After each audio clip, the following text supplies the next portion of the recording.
ห่อข้าวมาห่อข้าวมาทำเมนเท่าหลาเด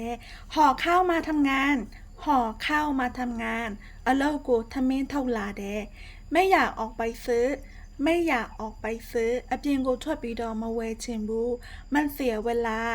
มันเสียเวลาอเชงกงเดสะดวกสะดวกโซดาก็รวยเดลูกပြောတာပေါ့နော်รวยเดสะดวกห่อข้าวมาง่ายกว่าห่อข้าวมาง่ายกว่าทำเมนท่องลาดากาปูรวยเด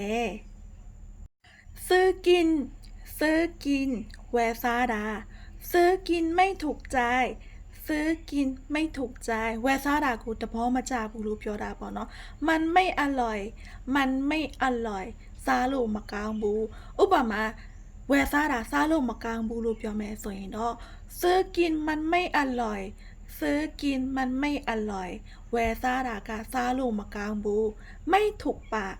ไม่ถูกปากဆိုတာကကြတော့ကိုယ်ပါစက်နဲ့မတဲ့ဘူးလို့ပြောတာပေါ့နော်ကိုယ်အစားအစာကကြတော့မြန်မာဟင်းဆိုလို့ရှိရင်လည်းမြန်မာလီဆိုတော့မြန်မာဟင်းစားတယ်ထိုင်းစားကိုမစားတတ်တာကိုไม่ถูกปากအဲ့လိုမျိုးပြောလို့ရတယ်နော်ไม่ถูกปากပါစက်နဲ့မတဲ့ဘူး